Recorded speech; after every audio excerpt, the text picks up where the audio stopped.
Yes, we got it all set. Okay. New artists. We've never worked before. Ofir and Ofri from Israel for our Soul Spring edition in March. Very excited to meet you guys. This is actually the first time we're going to be talking in person. Yes. So it's also exciting for me. Can you tell us your real names?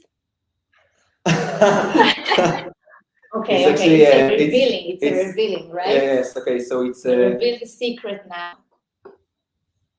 George. Uh-huh. No. Ofir. Ofir and Ofri. Really? For Really? yes. Yes. Oh, Yes. that's amazing. You're so lucky you have this really nice artistic name just naturally. Yes. It's sometimes hard to people to pronounce it, but we are very happy for it. I think there wasn't one competition that we went through that the MC pronounced our name correctly, right? So how do you say it? Ofir. Ofir? Ofri. It's like OFRI. Ofir and Ofri. Ofri. Okay, it's just different accents. We're Polish people, we have difficult language, so we can adapt easily. My original, like my family is from Poland, like my grandma. Wow. Okay. Yes. So I'm really excited to be there. You've been to Poland before, right? Never. This is our first time. Wow, amazing. That's really great. So can you tell us, where does your dancing come from? How did it all start for you? How did you become a recognized bachata couple? Okay, so for me the dance journey started from young age, from 7 or 8 years old. I started to dance. Oh, wait. Yeah, the audio is breaking up a bit. My headphone. Okay. My headphone goes out of my ear. So I started to dance like in 7 or 8 years old. I started from jazz, ballet, all these kind of styles. I really like the jazz, the lyrical jazz. This was my personal preference. And I started to dance when in Israel, when you get to 18, you need to go to the army. Okay, this is obligatory. Yes, Obligatory. Yeah. So so everything stops in this age. Like I needed to stop dancing, and then I heard about the salsa scene that was that you can dance in any age, and I started to go there, and I find amazing dance, amazing community. I danced salsa for 5 years, and then I discovered bachata. When I discovered bachata, it was like I fell in love from the second scene. For the second touch? Yes, from the second touch. Because the first, in the beginning, I really afraid. I was scared from it because it was really touching and close, and I was in a relationship, and it was really weird for me. But the music and the movement was so like they give me so much space and made me feel so myself, and I fell in love, and this became my love. I dance every day in the week, and then I met Ofir, and then I will stop here, and then we continue with this after. Okay, now your story. My time started. Okay. So actually, I didn't have like a dance background. I was actually a saxophone player from young age, and then after I finished the army service, then I need to decide if I want to go to learn abroad. But it didn't feel like my 100% passion. So I said I'd give it like a rest for a moment, and then miraculously I discovered also bachata, and it was my first time dancing ever. And I was 2-3 years social dancer, like really regular social dancers. And then I found a partner, start like working a little bit to compete. And then we actually worked a long time together for like 2.5 years. And we even got to good ranks here in Israel and some not that good ranks abroad. But we did really like the work. And then one special night on a dance club, I met Ofri, and then like the moment like I don't know how to explain it, but the moment we touched, it felt like it's like both of us like you feel it's not something regular, right? It's something. It was beyond like a good dance, you know. It feels like it felt like we can see each other, you know. I know personalities, but we didn't became together instantly because I first of all you were in I was in a relationship. She was in a relationship, He was and I had a dance partner. I didn't have a relationship, but and then like it took us, for example, I think 1 year to accept that we feel something because we didn't admit it, and then we became a couple, right? I didn't like correct. It's like okay, I didn't skip any details. Yes. No, okay. And this is as far as it goes. Like when we started working, we became a couple, and then we became a couple. I remember this one time that we just became a couple and decided let's go to a festival abroad. It was our first one. We searched for a small festival, and eventually it was I think which was it? It was I think Bachata Day or something. Yeah, Bachata Day. We thought it was like a small one. A small festival, you know, with a few people, and then. And where was it? It was in Italy. In Italy, in Milano. In Milano, it's Milano. a huge festival. Yes, we thought we go to a small one. I didn't know what I'm going to. And then we saw like this, you know, all the artists on the stage. Yeah, and, it was our first festival abroad. Yeah, and we saw the festival on the artists on the stage, and we saw like, oh, it's so nice to be part of this. I don't know, glamorous energy. And then on the flight back, we decided, okay, that's it. We were 2 like months together. We decided we want to work together. Yeah, a lot of time people ask us if we started from being a couple or dance partner, and we started from a couple. This was our we start from it, but we really quick we decided to work together and to and also like 2-3 months later. So how long was all this when you got into bachata? How many years have you been dancing, and how many years together? Okay, so I've been dancing ever since I've been dancing for about 8 or 9 years up to now. I think 8 or 9 years, and we've been together for 6 years. 6 years. In 1 month. Yeah. In 1 month. Yes, in 1 month. At least 6 years together. Yes. And I danced for I think Latin dance like salsa and bachata 11 years I think, and started from 7 years old, so it's like 20 and it's a long time.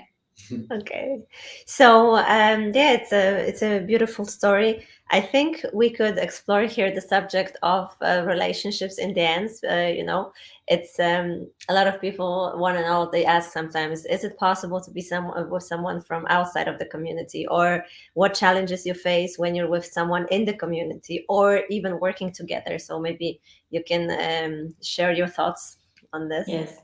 I will say that I had exactly this conversation with one of our students like in last week, and I say that the general thing, the general stuff of what I think is that I believe it's really worth it to try to be open to have a relationship in the dance floor, because I know that a lot of people afraid of it, because if you're gonna split, what's gonna happen after, and you're gonna see him and everything. But I think that's the opportunity or the good thing that you can earn from being in a relationship when you dance together.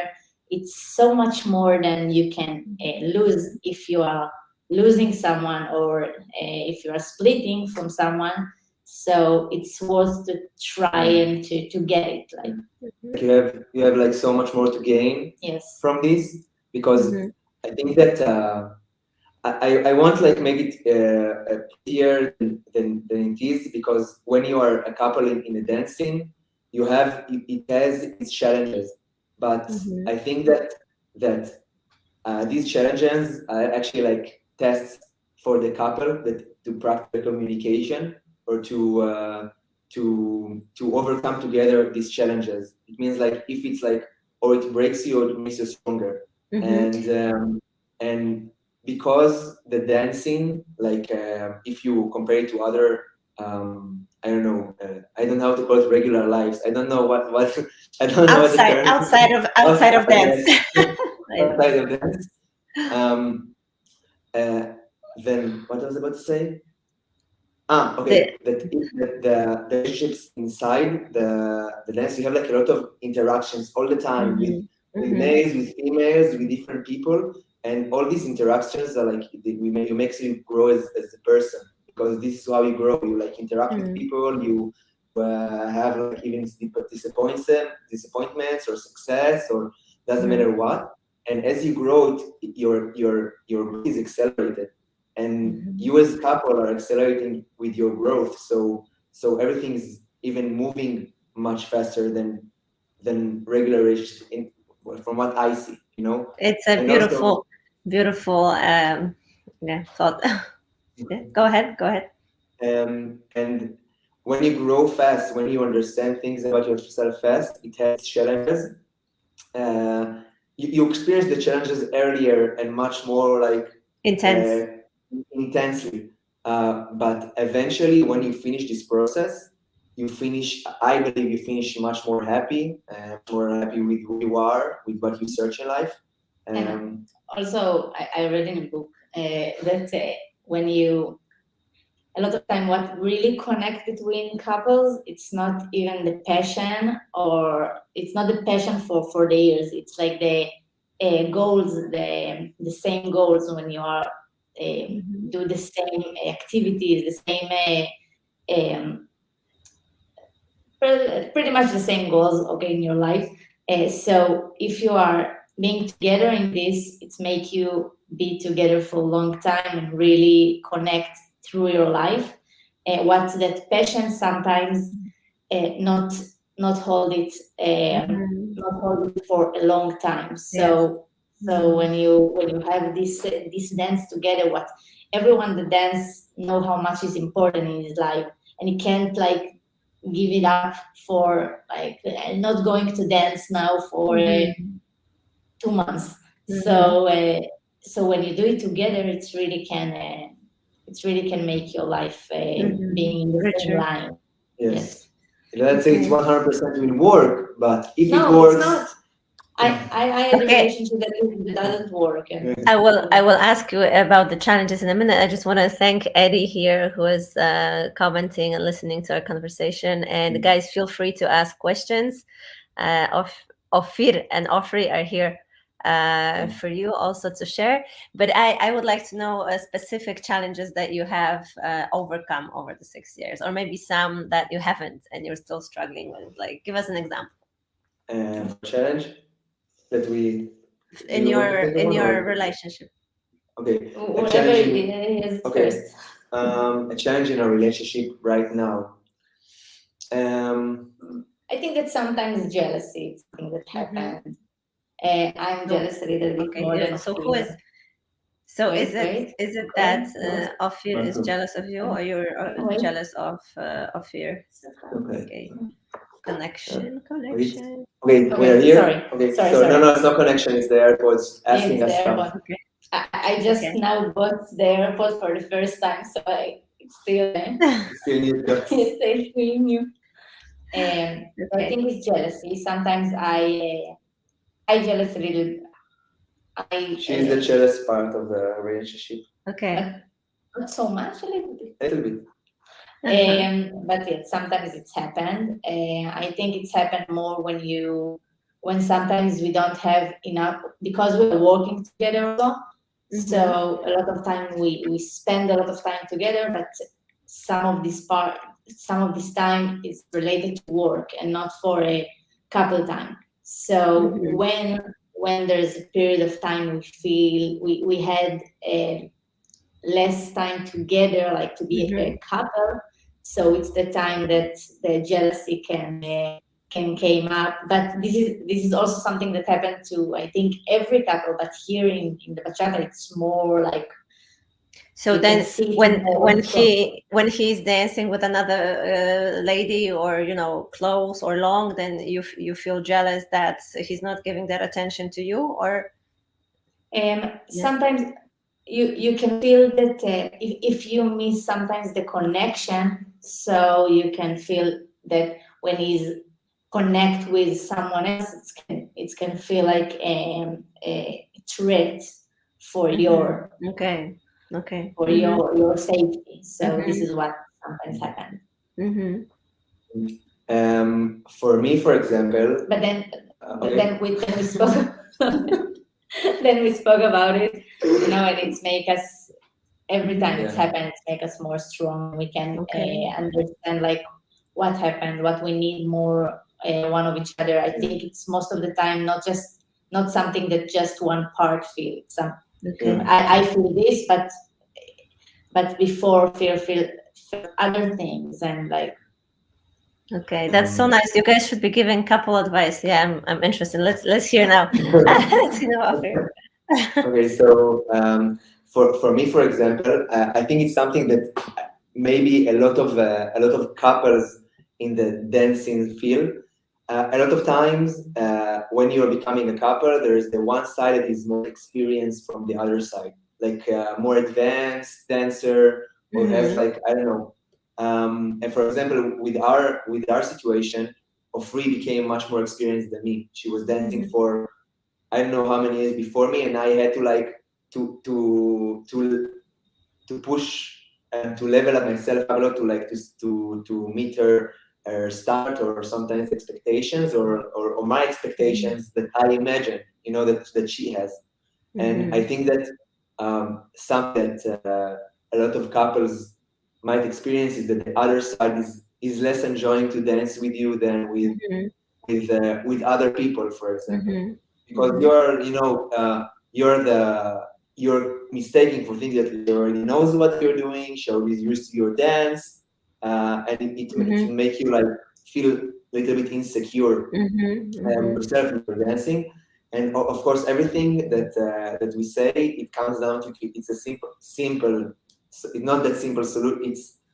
It's simple but not easy solution of communication, because for example, even if the jealousy part, sometimes I think it's rise when we are in a period where every couple goes with a less good communication between them, and then you would start to assume things, and then your responsibility to think, wait, something is off balance here, and then both sides need to like to have not easy give up on their egos sometimes, to have this open and honest conversation about it, and this is the part where you feel like after this conversation, you feel like if you succeed to go through them, this is what makes like your connection and bond much stronger than I think any other type of relationship that I witness. That's so smart. I love how you talk about it. Was there anything that you really had trouble going through? Like any particular situation that was eating you up for a long time? Oh yeah, it wasn't about a relationship. It was, I think, we started as a competition couple, right? We started like competing a lot all over the world, and also like we got to be competitions like bachata stars and bachatea, bachata masters, and these type of competitions, and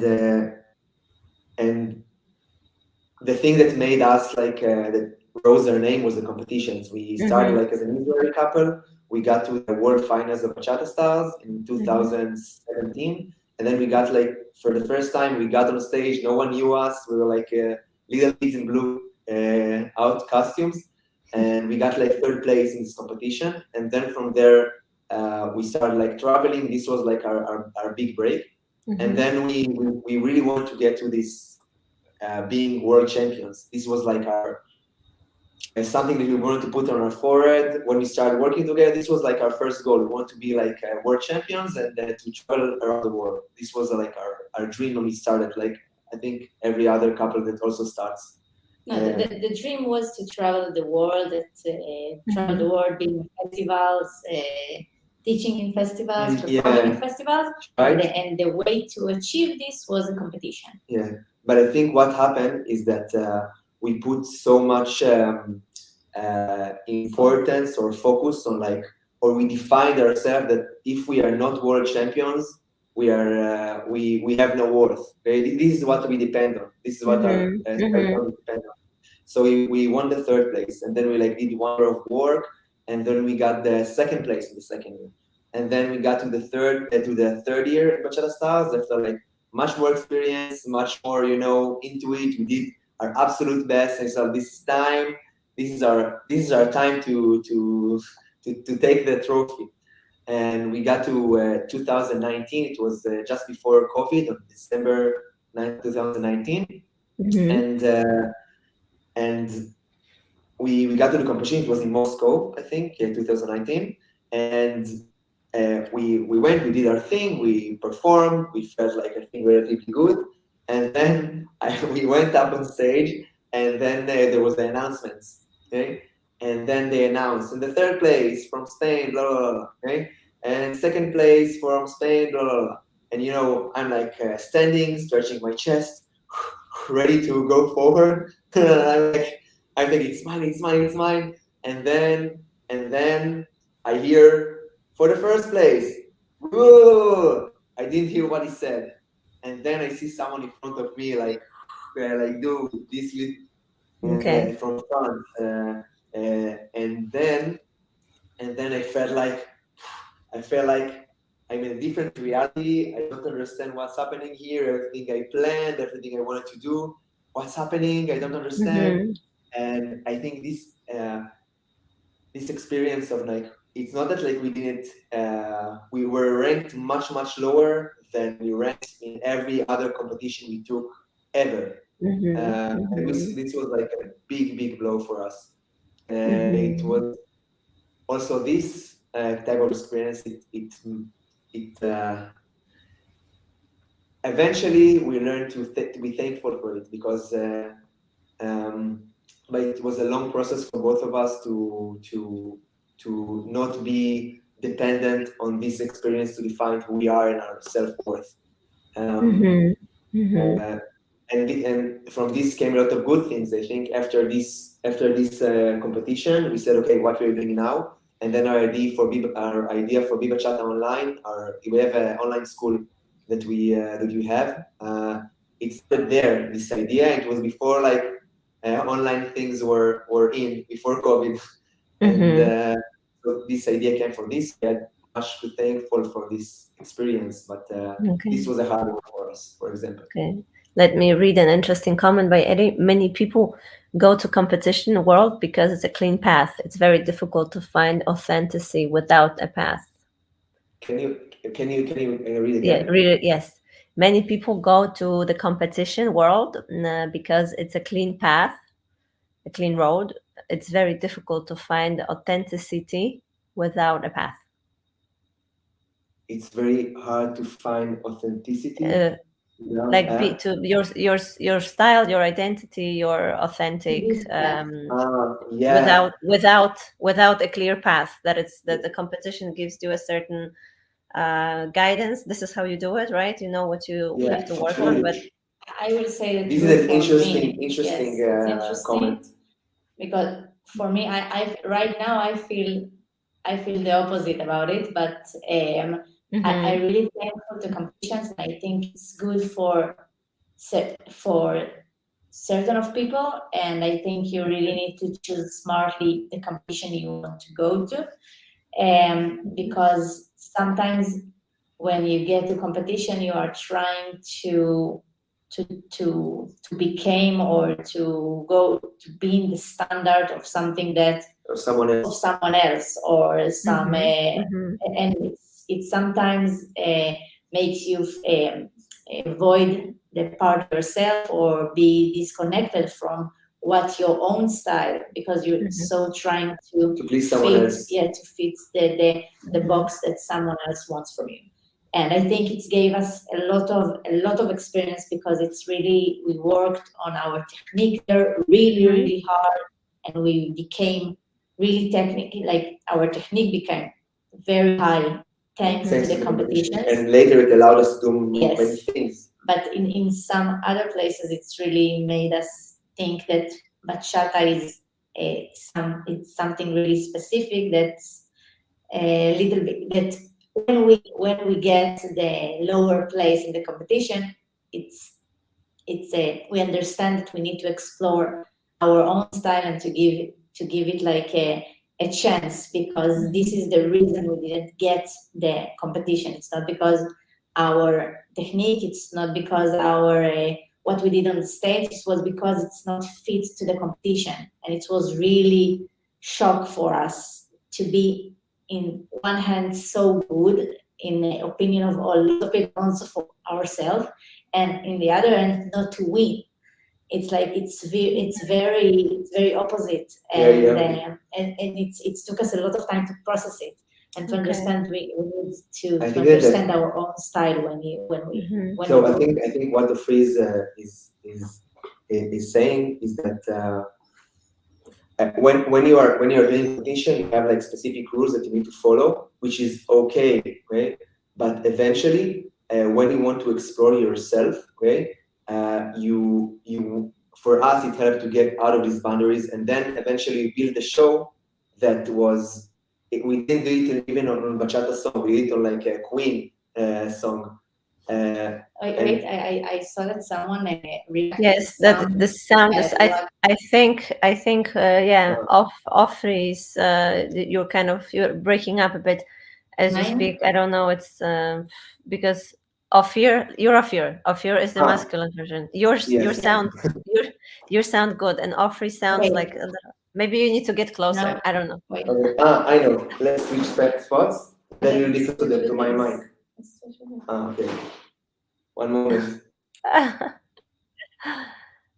Okay, let's see how that works. Okay, now it's better. I don't hear you now. Wait, you think? Yeah. Oh, wait, now it's better. You hear? Maybe. Say, speak some more of Ofri. Now, how I speak now? It's better. It's weird. I think it's better. It's better. Yes. And for mine, it's also better. Okay. Yes, it's great. Yeah. Let me read another comment here by Eddie. That competitions give you focus that's required to be a professional, and the ethics of regular training. You are right. This is true. This is completely true. We agree. Competitions gave us a lot of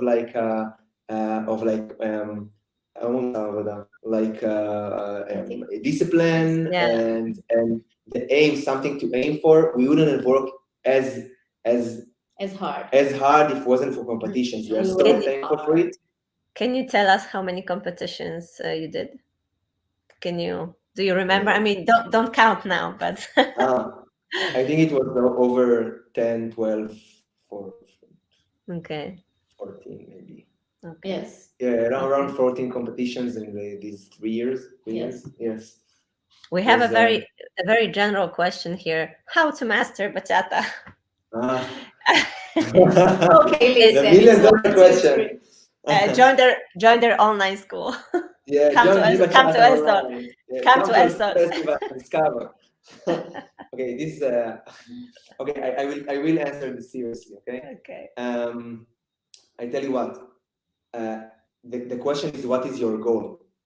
Because everyone here that watches this live, me, free, every one of us has different.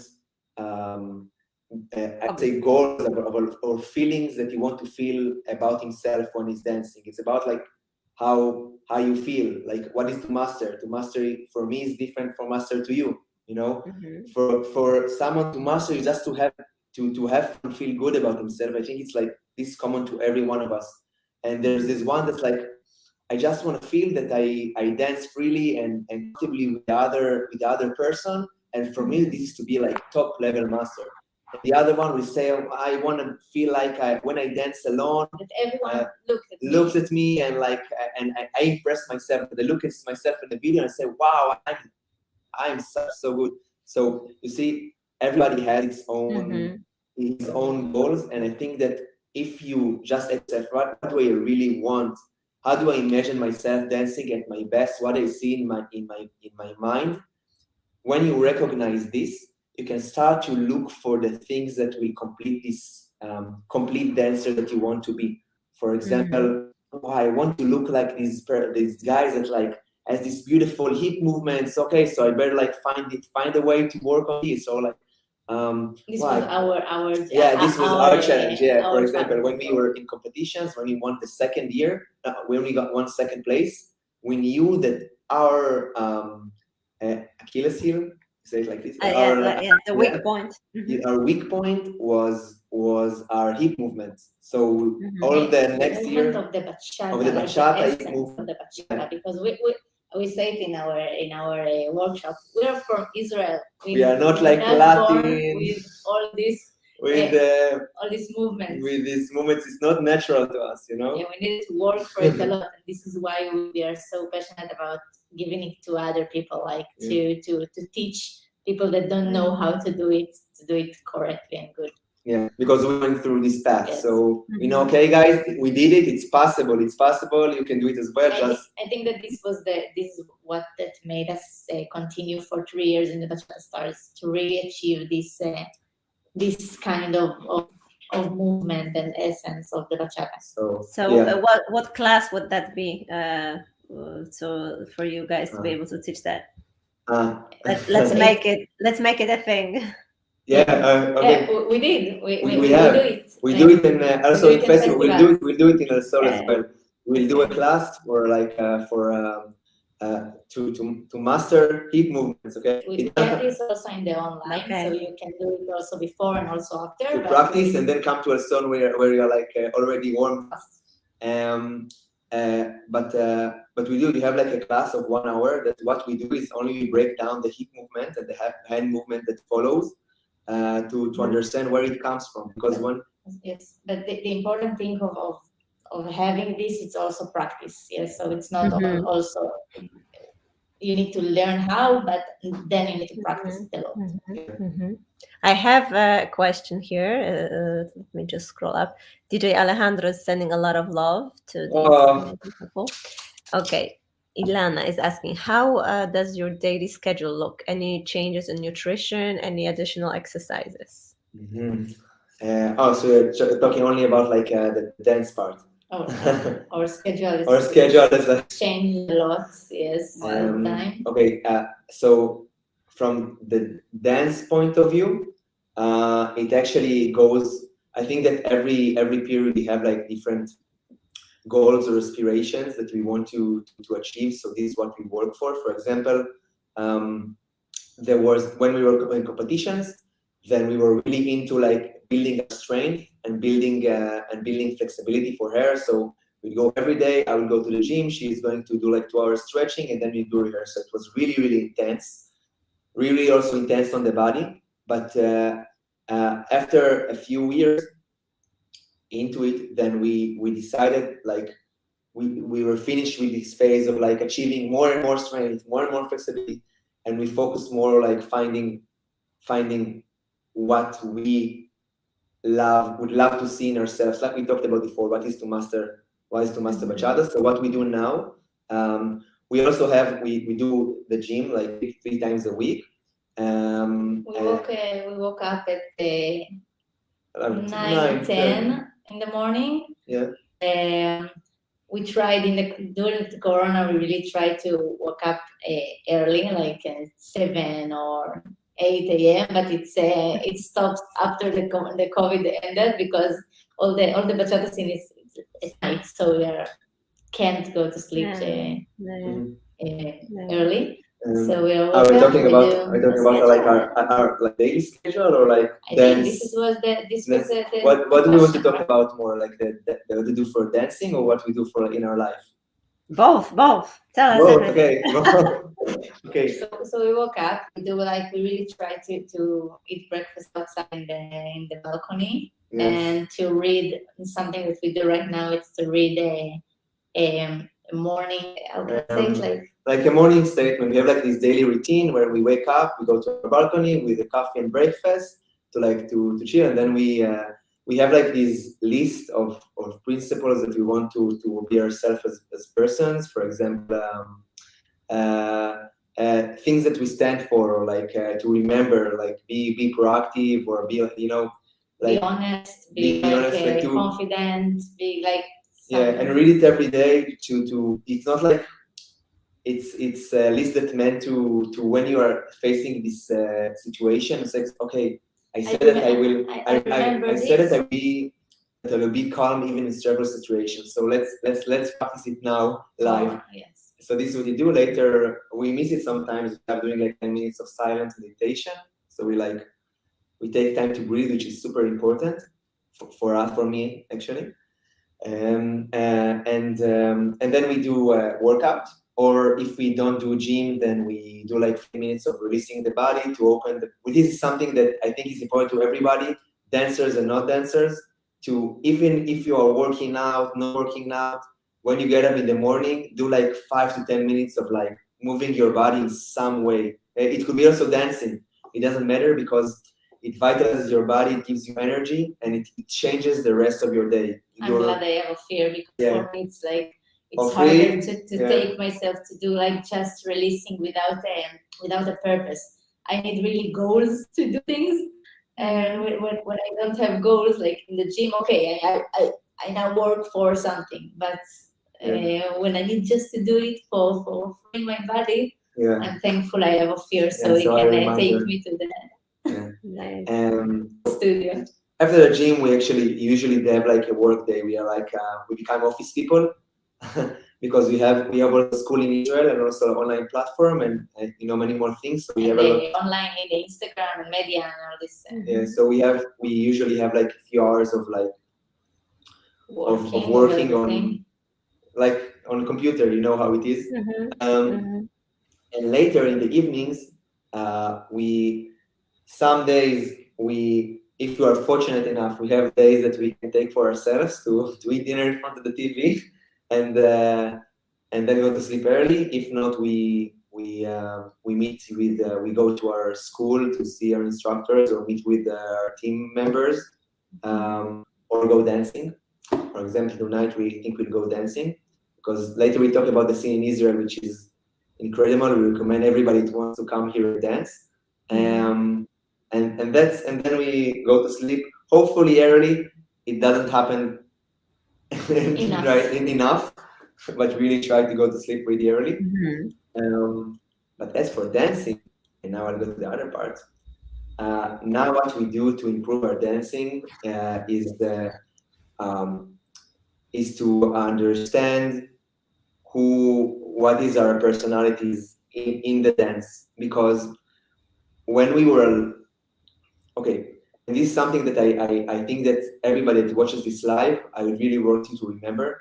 Technique is important. It really helps you to express yourself better. It helps you to feel better about yourself and be proud of how you look on camera.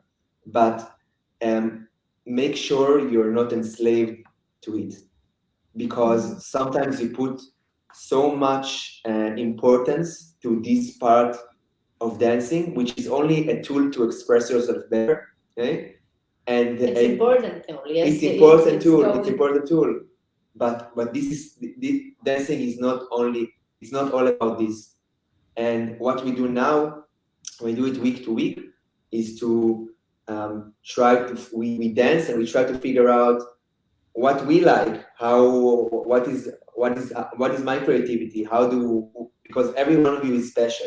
Every one of you it looks different from me. You can't look like anyone else, and no one can look exactly like you. And if you remember this and work for this, to see like what is my creativity, what do I do that is different from everybody else, I think you will find success and like mastery that no technique will give you, I think. So this is something that we do right now. So we basically like dance with each other and but I have to say that the technique is really important in the process of it, because when you don't have the technique, you can't even you don't have the time. Is already I hear like a sound. I don't understand why it is. So I think go together. It's came together, like the technique Mhm. and the feeling during the dance. This is the importance of becoming good dancer. So how do you practically like explore the creativity? You just improvise and then you see what comes out of it? Uh, do you get Um, inspired by other dance forms? Do you watch dance? I mean, you have great contemporary dance theater in Israel. I'm a ballet and contemporary dancer, so I remember Mhm. Israel was the place. So how do you become creative? How do you do things that you haven't seen or done before? and it's really different between when we do a show or when we improvise in the dance floor. It's something else. When we do a show, so yes, we try a lot of time to explore new styles and to see new things and to make the adjustment to the bachata to Mm-hmm. make the Mm-hmm. feel more bachata style. Um, and when we improvise, so most of the time we don't go to another I think. to different styles. We more right now what we do it's different when it's different time It's different different from you thing to we me do. also, right? Yeah, but for sure. But for now, what we do in this past 2 weeks, I think, is that just to dance with closed eyes and Ofir dance like Mm-hmm. regular, but then we can feel the connection in different in deeper layer, like to really really understand each other without the seeing part, because seeing it's Mm-hmm. really helpful for being a good leader and good follower. But now we try to the like avoid this sense and Mm-hmm. to really deep to our sense like inside. Mm-hmm. This is something we do right now. Okay. I think Working for for Yeah, creativity. I think I have a tip for guys that I'm trying right now. Okay, it's something that I'm working on. So if you want to take it, take it. I don't know where it leads me now. Okay, but you can try it as well and tell me and write to me. When I'm dancing now, leaders will for sure relate. So maybe ladies with lady style. That we really want the dance to flow and all the elements to succeed, and we find ourselves as leaders repeating all the time. We have like our basket of combinations, and we do the same thing over and over again. The ladies do the same lady style, the same hand, the same like exit Mm-hmm. from different Yes. positions, and and eventually you can come to the dance floor and find yourself bored from yourself. And this Mm-hmm. is something I think many leaders will identify, maybe also followers, I don't know. Mm-hmm. For all the Yeah. Um, feel it in different situation, but yes. and Mm-hmm. and what I try now to do is that I do myself like a little pact in the beginning of the evening, and I tell myself, okay, every time I'm doing a movement, I will try doing one of these two things. For example, I want to do a movement in this direction. I will take it or in a different height or take it to a different direction.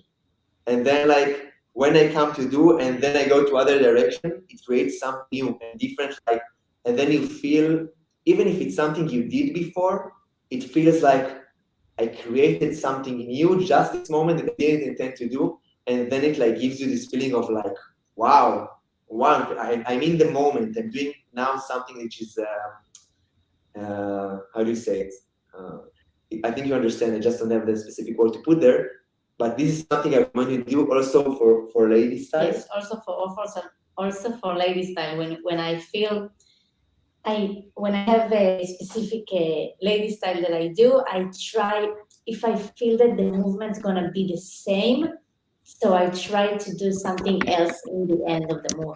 Like instead Mm-hmm. of doing the same lady style, I try to change it to something else, and then it's also bring me the opportunity to communicate with the partner and also to a little bit take more control on the in Mm-hmm. the dance during the Mm-hmm. dance. Yeah. Yeah. I love that. I do that too, mainly in salsa. That's Mhm. Let me just read some of the comments because we have an active community here, and I want to address them. Okay, I don't want to interrupt, but someone says, "Love the vibe from you guys." Manifestations like your morning routine, that it's great. How is it to be okay? Wait, this is going to be a long answer, so let me just read another comment. Eddie again, my mentor once said, two ways of being successful: be the best at what everyone does, or be the master of being unique. That is that that is good. This is good. Good. Yeah, it's okay. Let me now answer the question that's going to require a long answer. There was something about being a couple twin and working 24/7. How is it? Oh, okay. How is it to be 24/7 together as work partners and couple? This is a question we asked a lot. Okay, to tell you the truth, because we did it from the beginning, we don't really know anything else. Mm-hmm. So maybe you do, but from You also know you were in relationships. yeah, but like not as long as you. My relationship was short before. You had like long relationships. Right. She's a long relationships type of person. I was short, and then she grabbed me. Anyway, I think that in the we have two types of being together. Okay? Wait, you love it or not? What? You love it? I love it. Yeah. I love it. That's so sweet. Okay, you may talk now. Okay. Okay, so we have when we are all the time around we are all the time around each other, which is true, but we have like we are the same people, but being together as partners, okay, is not the same as being together as a couple. Okay, for example, the fact that we work side by side together all day, we still, if we don't have like one day that we are off the grid, off of everything, and only together as a couple, it will take us off balance. For example, when we were like in competitions, this is the thing that like balance us. When we need to like every day, work all the day, no days off, no holidays, no nothing. This was us. It's not mandatory, but this was us. Then eventually, with time, we see it like shifts us off balance, and also our relationship was much harder to first of all to maintain, and first second to be happy. We were finding ourselves miserable from time to time because we didn't have time as couple. Mm-hmm. Because you have to balance it. If you see each other like once a week or twice a week, then I think we have like enough time to get the air. But when you are all the time together, you need to have this time together to remember that everything starts from you being a couple. So this is the challenge, and it took us a long time to understand. So this is the challenges of like being all the time 24/7 together. I think that the COVID was great for us. Yeah, for us, everybody says like all the time together. For us, it was like regular. You know, we didn't have any change. I think that like after a few years, I can say that having, and I didn't recognize it before, having some time off, for example, to be separated, really helps you like to miss. For us, it could be even a few hours or one day, but I feel that now I feel it's healthy for me to find something that I do like only with myself. You know, that like I take a hobby, doesn't matter ping pong, doesn't matter what I do, but do it only with myself. I think it's something that is healthy and it's like something that I need. So this is my thoughts of like being 24/7. I think maybe she'll think differently. I think you don't need anything else. You can do. No, I think that's what I think about being all the time together is that you really have someone in your journey all the time. You are really living your life with someone. It's not that you are living with yourself and tell your boyfriend or your person about it. It's like you're really living the life together, and this is what make it, in my opinion, really, really special in being a relationship and working together and being together all the time. It's not related to being outside, like to do things alone. It's not. It's okay to do things alone, separately, and it's not related to the fact that they're doing the life together. Like all the day, during the working day, every one of us work alone.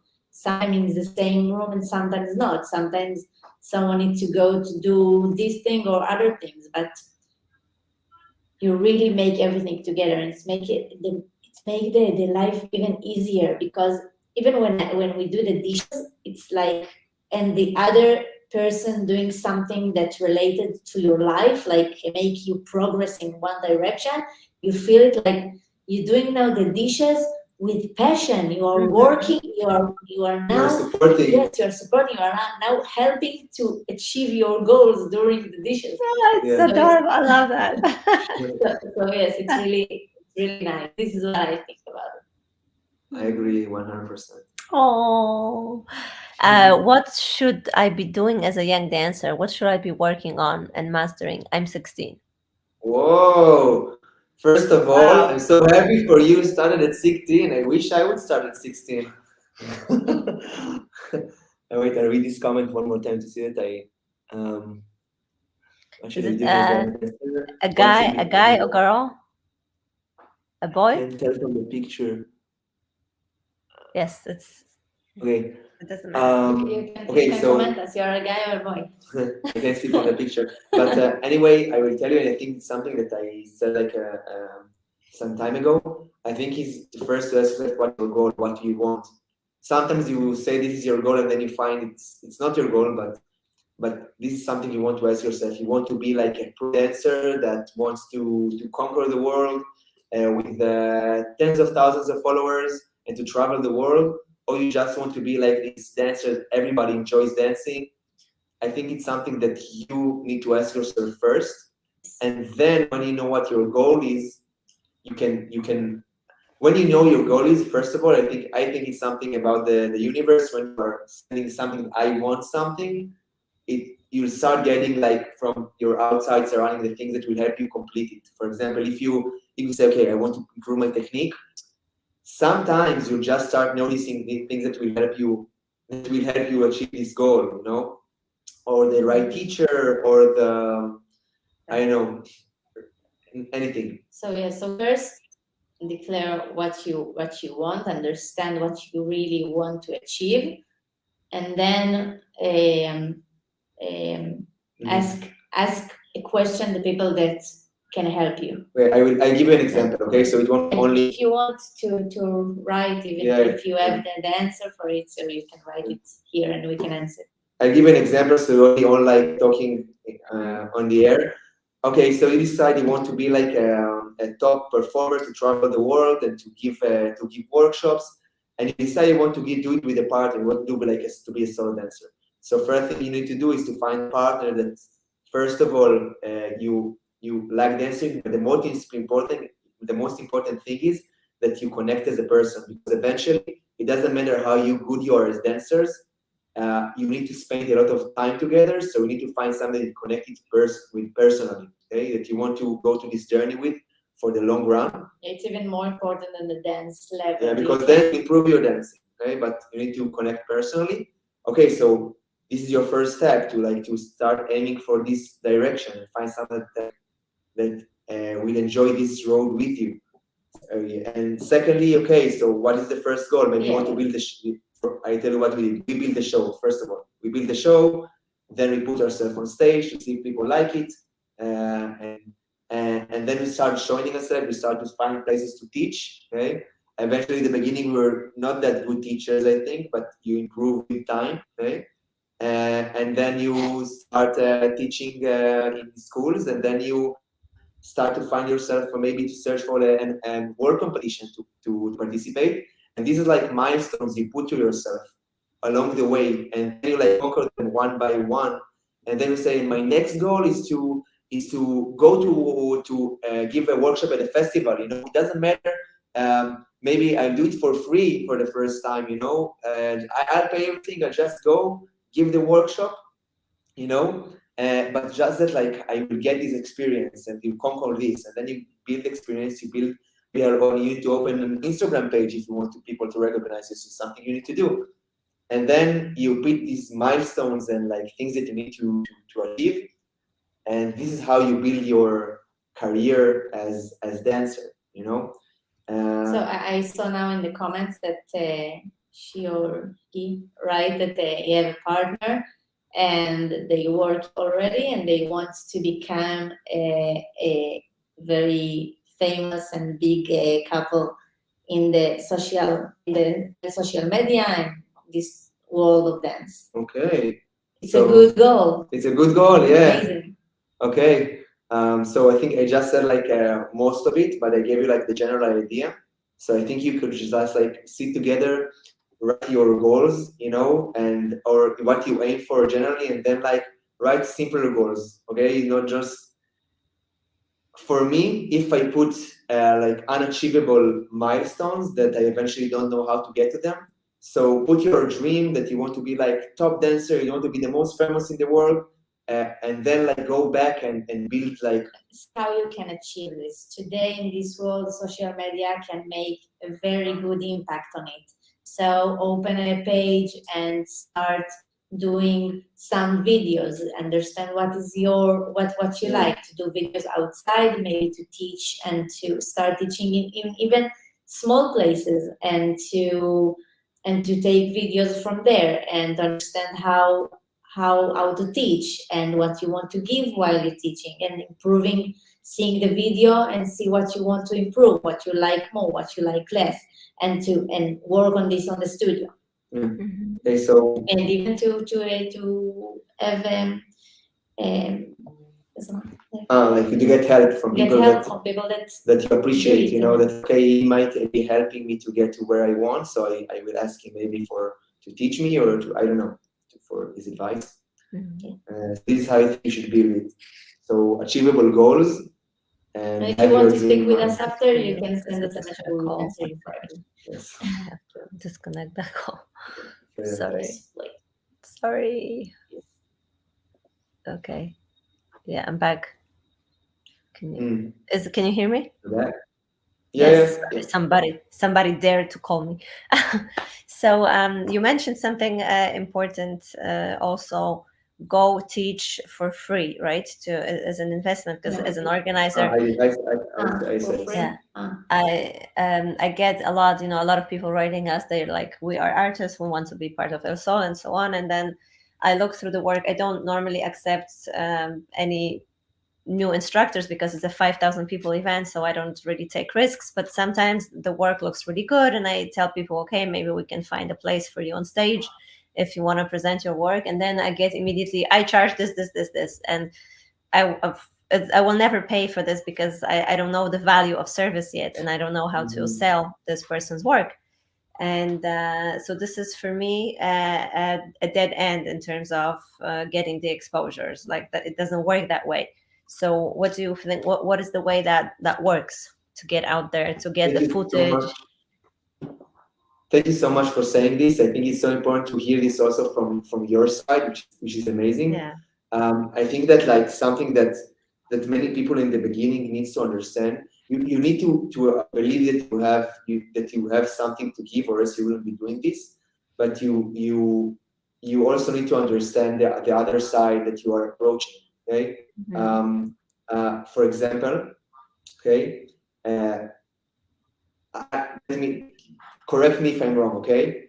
If, for example, you want to bring, like, you see someone that you like to your festival, you say, okay, if I bring him and I put it on the poster, it will get exposure and people would want to come, right? So, like, it's for example, and this is something, and I would agree to pay this much for this service because I know it will attract audience. For example, if you take like super famous artists like even not attract audience, give something that I know to my fans. For example, or maybe that's something that I know how to sell, even if it's not a known person, right? Or for example, it comes with a school. Like, guy, I have a school. I can bring you, I don't know, 50 people to your event. You give me like a spot and ABC, or not. And I think that when you are in the beginning, you need to understand that you first need to prove your value.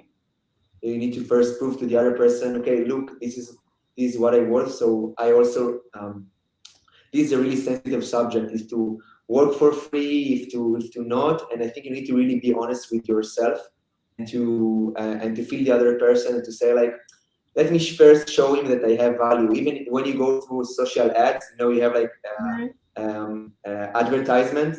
What they say is like, come get free value. See that I'm worth something. Come get a free webinar. Come get a free class. Come 7 days for free.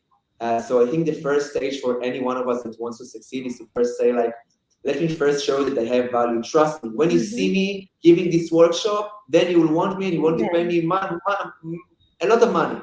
But first I need to show you. So I think the best thing is first to show your worth, and then ask for the return. Yes, thank you for saying that, because that's what I'm faced a lot, and I am also an artist, so I understand everything. I've been a performer and an instructor before, so I know how this works. But you really need to invest first into getting the exposure, and I think that the whole concept of setting certain limits and taking care of your work and not letting other abuse you, it has gone to an extreme where people demand before they give anything.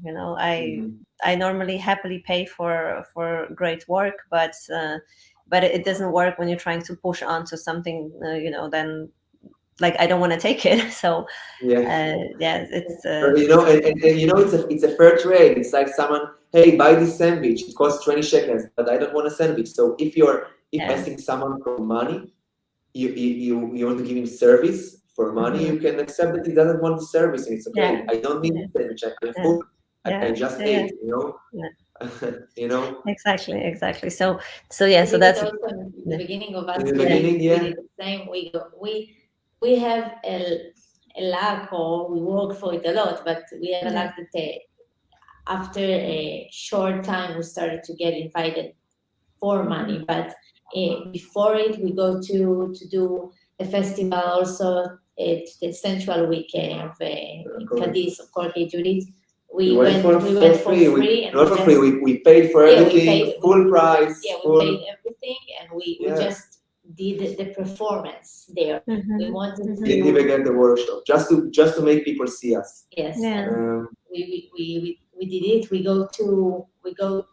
We did workshop here in Israel. We didn't open in the middle of Israel, like in the Tel Aviv area. We went to the north. We traveled for 1.5 hours every week in like nothing amount of really small for no money.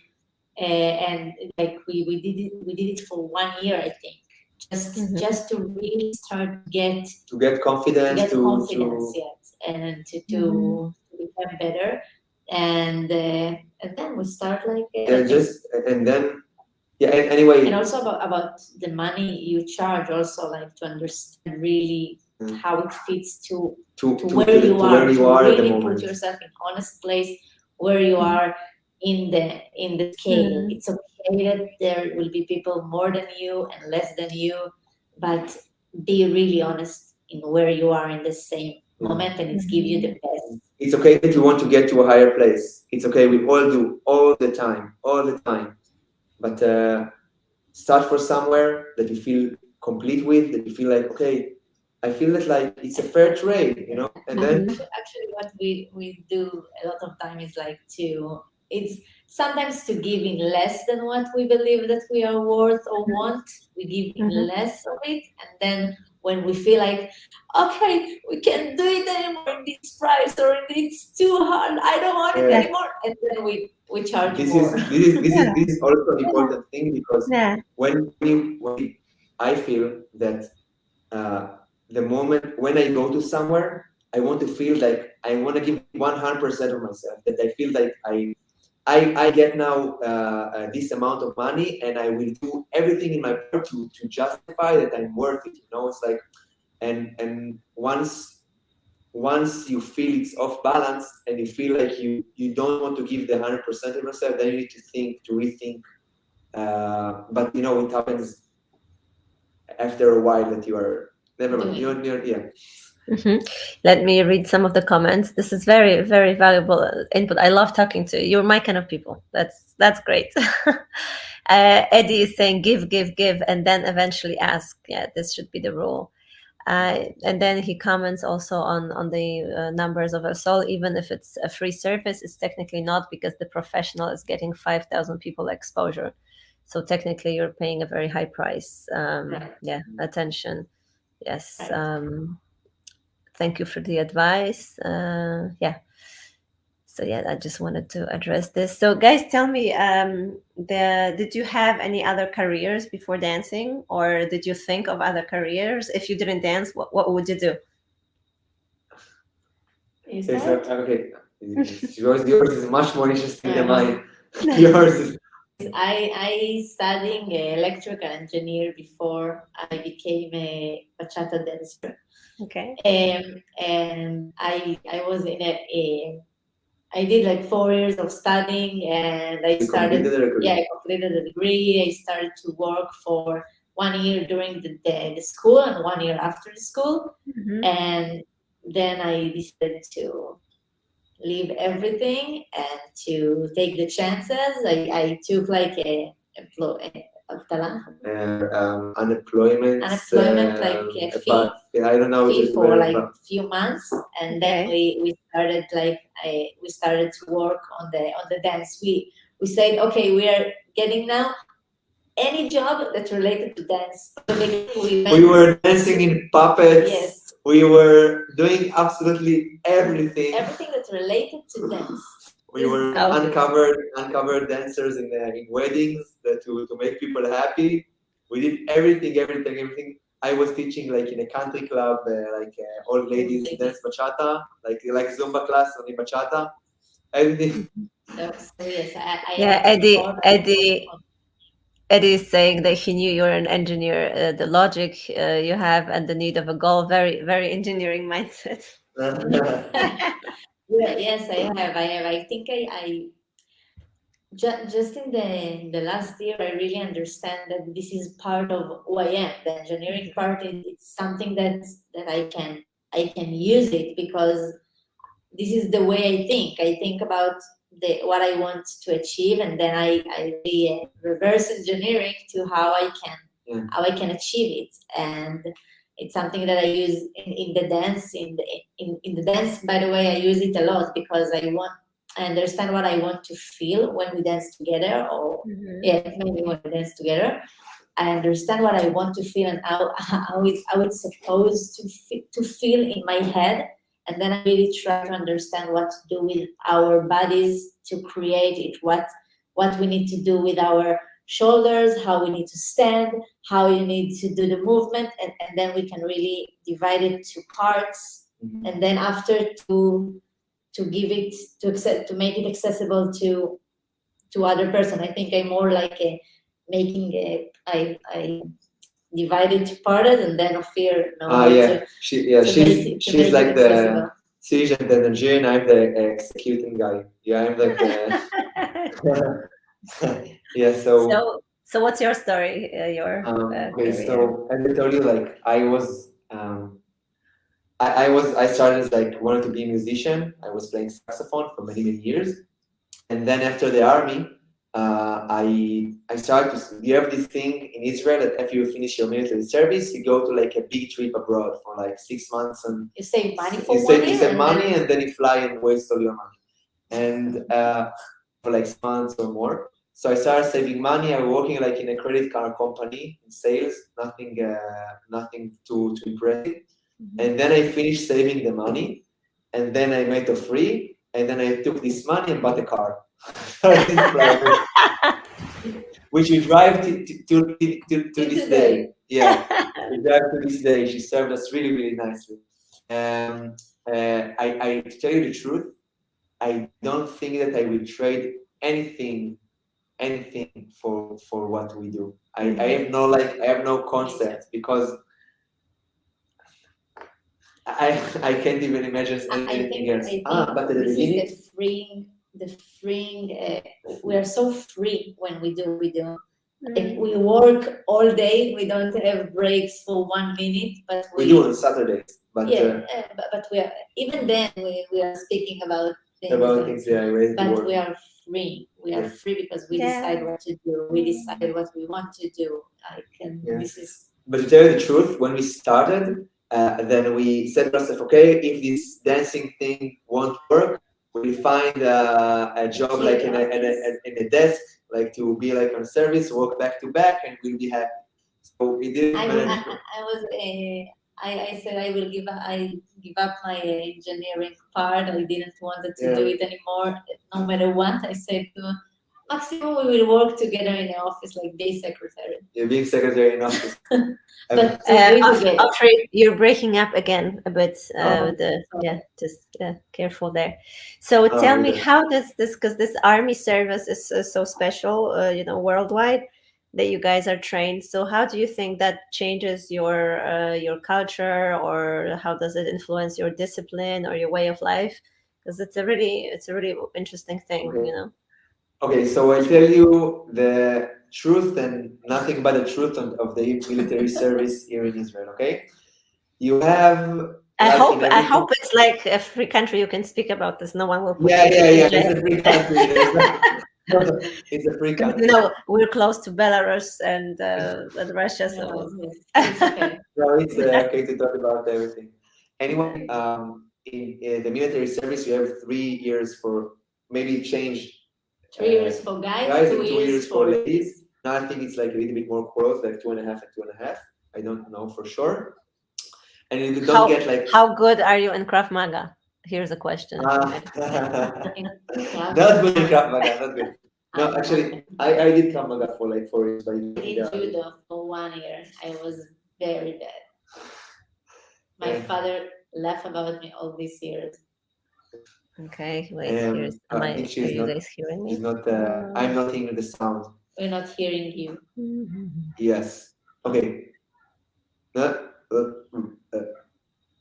Okay. Now I hear you. Yes. Okay. So anyway, in the military, you have like many divisions or like jobs. Okay, you have these jobs like like you imagine the movies. The Marines going swimming in the beaches, building your stamina, and this really exists, and people really do it, and I think it really shapes your character and make you face really, really challenging things. But you also have this part of like this office work in the army, right? And you have people that does that. Everybody goes through, like you say, let's call it boot camp, not dancing boot camp like you have in the dancing scene, but like a real boot camp in different lands where you learn to shoot the rifle, and you do all the things that you do you manage the boot camp. And eventually, when you finish it, you go into your daily job, right? And it could be all with a lot of meaning and build your character if you're like a commander. And it can also be like it can also be a waste of time, right? It can also be this. For me, it was the time that I started to dance salsa. So in the army? Yeah. Yes. In the army, okay. Well, not in the army, but I worked in a office in the office day, so it was a easy job. So I could in the evening I could go to dance, and it was good because in the army you don't because it's obligatory. So there's a lot of people there that are there, but not really need to be there. Because they just need to sign the signal that they came. So there's a lot of עבודה שקטה כזה, שאתה לא צריך באמת לעשות. סמויה? סמויה. כן, עבודה סמויה. סמויה. אבטלה סמויה, אבטלה סמויה. It's like a secret unemploymentship in the military. Okay. So most of the people doing this, and there's a amount of people that do really meaningful work. So for us it was not so important. Yes, Okay. but for example, we have now someone that managed our school. Okay, his name is Ohad, and he was an officer in the military, and you can see it really builds his character to to achieving goals, to set like non-compromising, like really intense work ethic. So it does build you in these specific ways. The army does like this. I was married to a soldier for a while. Oh, really? But in the Polish army, so I'm curious. Was. Yeah. Interesting, but it's different when you need to He was going to when you decide to do it. It's different. Yes, I mean he was a professional soldier. Yes, but it's yeah, it's just different. Army, violence, orders, serving. It's so different from artists, sensitivity, creativity. There's a opposite extreme world. So yes. Someone is asking, hey guys, how to express musicality as a follower besides footwork? Okay. I lost you. We lost you. Sorry, I'm back. I just had to. Sorry, did you hear what I said? Yes, I saw the question is asked to express musicality as a follower, not just in footwork. This is something, I'm so glad you asked this question because Ofri, I think she is the master of doing this. Because she has, I will talk on your behalf and then you can explain, okay? Right? Okay. When you'll dance in Ofri and Soul, you'll feel it as well, okay? Because Ofri has this special thing, I think that she really wants to teach as well, is to how you can be also active as a follower in your dancing, for example, and not stealing the leading, or actually yes, stealing the leading, but when I dance with her, she's actually leading me sometimes to a different direction than what I expected to do in a really elegant way. And then if she stretch moves more than usual, or do things that changes what I want to do, and then I can really feel that we both express ourselves, and then we both being creative together, and not I do, she listen, I do, she listen. This is something Ofri is really good at, and I think now you can explain how you do it, because I would really like to hear it. I think that first of all, you really need to understand the music. You really want to understand the music that you feel, and to really feel it, okay, in your body, not just the footwork and the guitar music, the whole sense of the song. It's like the energy of the song, like the slow part, the long part, and then you have the ability to express yourself on them, and then you can really stretch your movement or to make your movement stretch or sharp or quick, and then it's give the musicality to your dance, and then your partner can understand your body better. When you feel it very, very hard, okay, or very deep, not hard, deep, so you make your whole body be joined to your movement, and then the partner can understand it, and he will connect to your movement without really know it. And then it's make you possible to hit on the musicality that you really want. I think somebody told me a while ago that because English is a little bit difficult for me to say it, so something that Ofri explained to me, that you have this layer of musicality with ting ting ting ting, and I do ting ting ting ting in my legs or with my body. This is one type of musicality, which is great. But you also have a deeper layer of musicality, which is how the song feels, with energy. If it's a happy song, a dark song, or a dark moment, or a really strong and intense moment. And I think as dancers, the music is not only like a metronome to give us beat, you know, it also has like a specific feeling. The singer is like wanting to express something. And if you are, for a moment, just hear a song that you can feel like what is the energy that you are connecting to at the moment, it will make your body to express things that it wouldn't be expressing if you think it only like logically. Okay, the music is doing tan tan tan tan tan, I will do tan tan tan tan tan. And then when you feel it from here, your movements are changing, your choices are changing, you're really connected to the moment, and then you're also being much more musical, or like your musicality is going to another level, Yes. other than like hitting the beats with your feet. For me, musicality can be even during like step to step. In the basic step, there's the music happened there, like between the steps with the hip movement. It's give me more layers to the to express the musicality and the rhythm. It's important for it, but not just to hit the rhythm, to feel it and to be and to make it whole. Okay, to make every sound really. I have something that you can try. I have something that you can try. I'd recommend to like take 2-3 songs that have like different energy. Okay, one which is more intense, one which is more like a little bit light and happy, and one more, I don't know, another type that you like, and try doing dancing with yourself on only basic steps, you know, and turns really simple, and try to express to do the basic step differently according to the what is the song feels like, and you see that you will dance completely different from song to song. And guys, this is musicality. There's some tool that you can use to do it.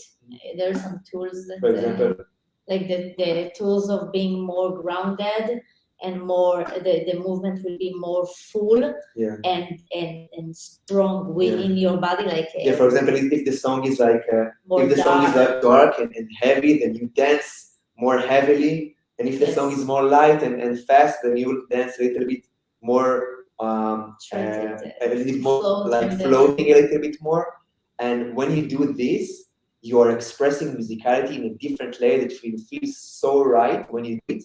And then it gives you the opportunity to express the other things even easily. And it will take different things from you. You'll do things differently because you won't dance, you won't do the same movements for a song when it is like heavy, you know, really strong beat, and a song which is really like with light feet. You will dance completely differently and you express the musicality differently. Someone is saying, I'm a musician, I feel good music, but maybe it's lack of technique. Yeah, you need technique to control your body. Like we said, technique. Both of technique is something that really helps you. Yeah. So guys, so tell me, what are you going to teach at Warsaw? You have 3 classes. So now you spoke about musicality. I think it would be nice to address this, to summarize this, and the hips, and what else?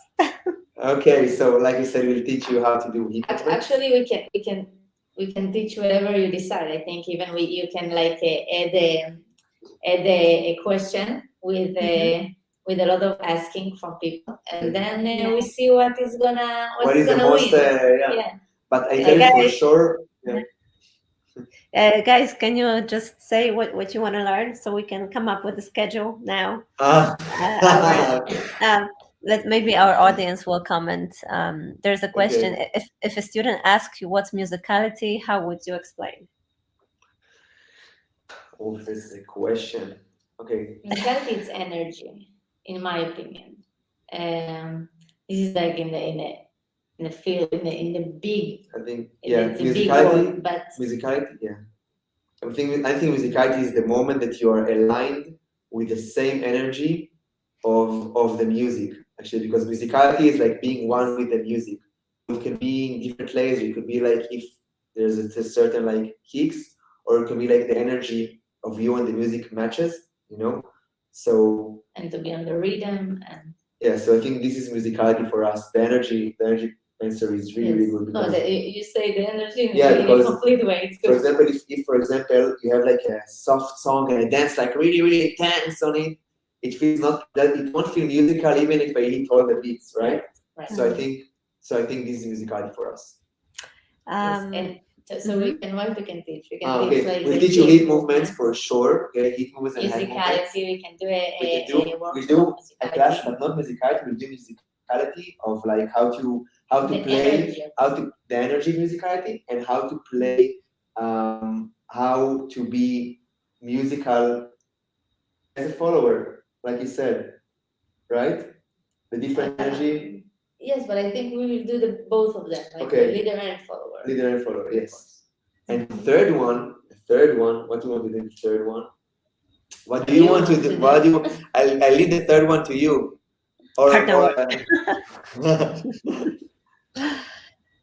We'll see. We'll see. Eddie's saying that you're a musician. You can hear it. For us humans, how do we do it? He continues the question regarding musicality. How a person who is not. I think it has nothing to do with being a musician. Musician is it helps. I'm not a She's musician. not a musician. I think when you are hearing a song on the radio, even before you started dancing, for example, you hear like a Queen song, Bohemian Rhapsody, or I don't know, Stairway to Heaven, and you listen to the song, and you sit in your car, and you really feel it from inside. Okay? Maybe try to change the thinking from here and try to thinking from here. It's not something that really happened in 1 minute. Yes, it's not, but just try to move the energy from here to here, and it's gonna open something. When I hear songs, I can like, I sometimes can feel it like inside of my body. Yes. Okay. But we will teach it like in El Sol. We will teach it in a way that it's not just not just here, not just not here. just You will really feel it, and you will feel different after the workshop for sure. Okay. So we'll help you with this. Okay? Great. Tell me now, last questions, maybe last area of questions, about the community in Israel. I got the chance this summer. I went to Havana Club. Really? Yes, I was there, and I love the club, and I love the decor, the scenography. You know, the bar. It was so, the sound was amazing, and there was a small kizomba room and also a big bachata room. And yeah, just I remember there was like 15 years ago or more, there used to be a congress that was very famous for great salsa. I think now they changed, the bachata is a bigger floor, that's what I heard. Yes. So among the salseros, it's less respected, but maybe it addresses the needs of the community. So what's happening in Israel with salsa, bachata? First of all, There's I not much state again. kizomba. The kizomba is the only thing that's like a little bit slow in Israel. It was on the rise a few years ago, but then I think it went down. So I tell everybody that listens now, if you ever have the chance to visit Israel, you must check out the clubs here. Also, the festivals are super great, but even if you go for a weekend here or for a week in Israel, there are clubs just you have like the clubs like Havana Club, for example, or other clubs. It's like between 400 and 800 people in a party, even 1,000 people in a party. It's like a festival every weekend. It's really, really incredible. And the dancers are good. I think that we have the senior is not that old of the bachata. It's like, I think 10 years old, right? 8 years old. Yes, yeah. There was one person named Alon Goshen that decided he wants to bring the bachata to Israel, and then one person agreed to give him like a room, like a tiny room in his salsa club, and for 2 years he like tried to get people in and to start dancing, and it didn't work at the beginning, but eventually when it started to catch up, yeah, it became like a growing beautiful monster. Right? Yes, in the past, the salsa scene was bigger in Israel, really and now the bachata scene, it's like taking over. much more. But you have still a vibrant salsa scene here. A lot of good salsa dancers as well. Yeah, they all come to Warsaw. Okay. So you know. we have like 70 people from Israel. It's a big group, you know. What? I did you? 70 Wow. 70 people from Israel coming to Warsaw. Wow. So it's a good. Let's see if we can make it bigger. Yeah. And you have like a few clubs here which are really, really big, like 3 or 4 clubs that has like a lot of people per evening, also like a lot of small clubs. And what is special also here is you have also professional schools that teach like ours, like others, which are really, really good. The dancing level is really improving because people dance here like almost 3, 4, 5, 6 times a week. Yes. So it's really, really vibrant. You also have good festivals here. I think 5 or 6 festivals in Israel is like this big. So it's really Fastix festival is a lot. Everything is really, really close here. So if you are like doing party in different city, it's like 15 minutes drive. It's nothing. So like go to this party, next day to this party, next day to this party. Sometimes they go one party in the beginning of the night and go to the second party in the rest of the night. And when if you happen to come to Israel, you have like a good Facebook community called Bachata Israel, and then you have information of the clubs that you want, so you can just go and check it out. And I think we are really fortunate to be part of this scene here, which is growing, and we are lucky to help her grow. So this is, I think, a little bit about the scene in Israel. Okay. Yes, it's also a great place to go. I love the beach. I love the food. I was there with my teenage daughter, so it was a great stay. Yeah, we have to go back. Yeah, but I hear I'm not. When you go back, Yeah. talk with us. Yeah. We are also party right now. Okay. Yes, I'll contact you. I'm a salsa dancer, and lately I also dance urban kids. So I dance bachata, as a salsera. So I dance it, and also because I dance zouk, so I understand the movement. But it's like my least fluent technique. I'm not so great. But it's I hear that in Poland, it's one of the best bachata scenes in Europe. The Polish dancers have great reputation. Really? Yes. I heard about it. Wait, we've been to Poland once. You've been to Krakow, no? I've been to Krakow. Yeah, with right. So it wasn't your first time. Right, but it wasn't in Krakow. Yes, I think Krakow, the south. Yeah. I think also we didn't travel back then so much. We just went to the event and come back to the. So we didn't get to see the. Yeah, we didn't get to see anything. Yeah, but I remember it was a good experience. Yeah, they were amazing. Yeah. So let's see what you think when you get here. But from what I hear, this is the reputation of the Polish dancers, guys and girls. So. Looking forward to. We met one of the people right now in Budapest, right? Yeah, we met a few people, and we saw to them that we came to their soul. We will go to their soul in March, and they're like, oh. There is. Do you dance Brazilian zouk? Actually, yes, but I'm out of shape. But I remember when the zouk community started in Israel, and I was like one of the first students that come to learn. I really love this dance. I think it's amazing. Eventually, I need to find my focus, so I went to bachata. But I think someone worked here and working beautifully. The more you learn from different angle and experience, salsa, bachata, kizomba, zouk, then you get influence. Then you do dancing in general. So, that's an answer to the next question. Someone says, if you want to be a good bachata dancer, is it okay to dance more dances like kizomba, salsa, or just concentrate in bachata?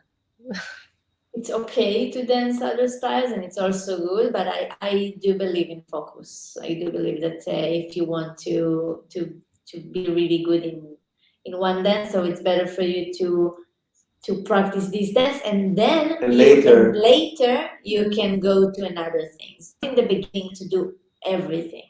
because then you can lose focus in the beginning. It's really challenging. Then, Yes, it's really at the beginning. I had this experience very fresh lately when I got into urban kids, that when you wanna, because your muscles have certain memory, and then as a salsa dancer, it's a different way of stepping, different weight shift. So to get into urban kids, it took me so long, like a year and a half, to just learn a different way of walking. It was so hard because in 20 years in one style, it's so in my body that I couldn't unlearn this.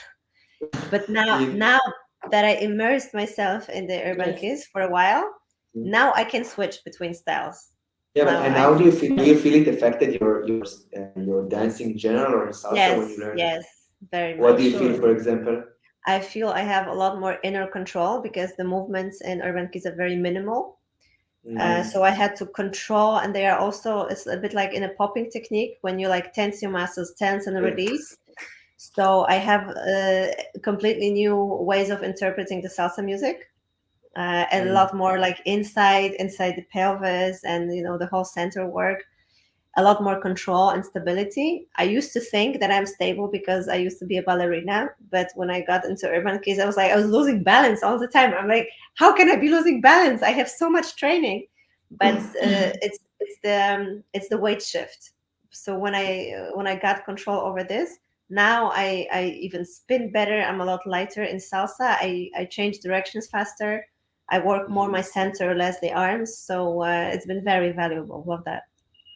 I really know. I still haven't learned Umber keys, but I know that we are now in Scotland, right? And I was watching the dance floor, and there was like an urban keys dancer there. The dance like really nice, and I looked at him and saw like I saw the exact thing you are saying right now. Yeah. I felt like, and then I come to dance like bachata. I think as a his steps are like Yes. like floating, and I'm like trying to step like this, and then like, I find myself off balance, trying Yeah, to do it as well. Yeah. I said, no, what? I am supposed to be a good dancer. What happened here? I'm supposed to be good. And yeah, so totally like if when you are like already have like your confidence in one area, to go to another area to get the values, then I think it's really good. Yes. Eddie's saying mastery of multiple dance gives an infinite amount of authenticity and uniqueness and reduce the feeling of boredom. Eddie is a zouk dancer, samba da gafieira, bolero, salsa, bachata. Wow. So Wow. Brazilian And dancer. I have to agree. I think when you creativity you gain from like taking influence from other styles and then interpreting them in your style give you, like you said, so many more tools. Like you said, like on the popping, you find yourself doing in the salsa, which you didn't have before because it's like from a different language. I think I really do agree. I really do agree. Yes, but there is a time when you have to immerse yourself in one style to get the you habit. Need like to commit to the thing. I stopped dancing salsa for a while, because it was messing me up. Amazing. It's good. This is what we recommend. Yes. Yeah. Is there anything you would like to add or share before we wrap up? Sorry. I wanted to comment. I love your social media videos. Sorry, it stopped. What? I wanted to say that I love your social media videos. When I saw your the work you were doing, like the funny videos, the evolution of bachata clothing, and or how the girl thinks you dance with other women and how you really dance. I thought these guys have really a lot of sense of humor and creativity. I love that approach because a lot of dance is very like super serious diva style, and you made it so casual and fun, and I like the way you know how to laugh like at yourselves, in a way. So it's love that vibe. First of all, thank you. I think like that there was this moment we started doing these videos when COVID started, and what we saw is that we saw people like publishing videos from demonstrations, like, and he said like, wait, but it's not happening now. You knew it's like not relevant anymore, and we did feel like you said that this we needed to, like, as bachata artists, we need to have like, or artists, we need to have like image of like everything. You're serious and you're like it's something that for us it's really not it's natural, not natural to us. It's not natural to us. We're more, and when you're like trying to, from the time for that, we're trying to pretend to be these type of people, and you see it didn't connect with us at all. And then we start like doing these funny videos because we need something different. We need something to be different from what we see here, because this started boring for me.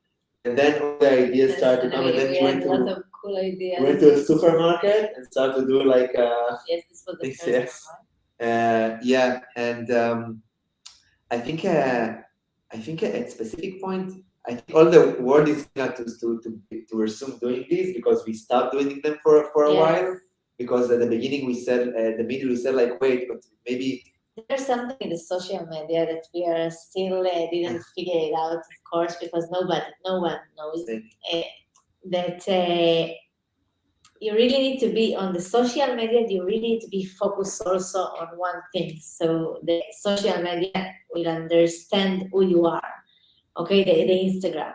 So to be a full person in the social media, complete, like you have many sides. Yes, with a lot of sides of you, like a passionate side and a funny side and a bachata and a couple. It's a lot. It's a little bit. Yeah, we felt like we are all focused and like giving different messages. And because we wanted to show people, look, we are not only funny, we are also good dancers. Check it out. Yeah. Okay. we also can dance, we are not only like doing funny videos. But then the Instagram doesn't show it to people, because it's like the Instagram said, no, they like funny, give them funny. I don't show the dances, and then we had like to make this choice. But now we get from a lot of directions that maybe it's something that we should continue. But it's funny because actually the first things that I saw were the funny videos, and then I started to watch your like dance videos. So I don't think one contradicts another. You didn't feel it. Okay. No. Then I was more curious to observe your dance, or like technical, show bachata, because your personality drove my attention to you. Because there are so many bachata dancers, I mean, and they're good. They're all over the place. So sometimes I don't even know who to book, because there's so much variety. But then your personality, this special touch, we lost made you. me notice you. Wait. We just lost you for the past 10 seconds. I'm gonna. Okay. Yeah, you're now good. You said there were lots of bachata dancers and everybody's yes. So sometimes, I don't even know who to book. And sometimes when I watch the videos, I think everyone dances the same. I'm trying to look very carefully. What's the difference? So your personality and your sense of humor drove my attention to you. And then I started to observe also your dance. So I think it's a whole package, especially as Congress teachers. It's not just about how you dance, but it's also the vibe you're going to leave in the community, the way you connect with people. And that for me was, for instance, valuable. Amazing. Actually, what you just said, I think, was really valuable for us as well. This part of because the social media in person. This is what we do. This is like our goal, to make people feel good, feel connected, to feel they can grow. This is what we aim to do when we go. Eddie is throwing in a business comment. I heard once, in business, first 2 years we do what we have to do, and then we do what we want to do on Instagram. in Oh, first years. actually, this is really good, but for us, like for more of like 5 years and there, but not a little bit longer time. But this No, is but like I think we start with what we want, and then Uh-huh. we go to what we need, and now we will come back to what we want. yes, I think so. Maybe now is the time that we can do like whatever we want. Let's find out. Yeah. You'll see on our feed. Follow Ofir Ofri. Anything to add? Is there anything you'd like to share before we finish? I just want to say one thing that I'm really excited for El Sol, for this festival. I think when you approached us, I was really excited because I know this festival for a long time. I remember seeing it even before my professional career. So for us, it's a really meaningful and important. And thank you for having us in our festival in this this live session. Really appreciate it, and we're super excited to come. And we'll come and with all our love. with all our love. Yes. That's amazing. It's great to get to know you. I can't wait to hang out in person. We're gonna have a blast. It's all in one venue. Great food and great dances. So can't wait. And thank you for giving me 2 hours of your time. Thank you Okay. for saying. Okay, guys, Ofir and Ofri in March at El Sol Festival Spring Edition, all in one in Warsaw, 10 to 12 of March. Passes are available online. Just go to salsafestival.pl. You can also buy your room over there, reserve for the full weekend. And from the 1st of September, prices are going up. So make sure you get your early bird pass because the prices are rising. Thank Buy you. your passes, join us at El Sol. We'll be Yes, there. we want to get to know you. So buy the passes before the Come prices for us. rise, yes, and come meet us at El Sol. Thank you, guys. Have a great day. Bye. Thank you. Um, Great day. Thank you, Eddie, for being such an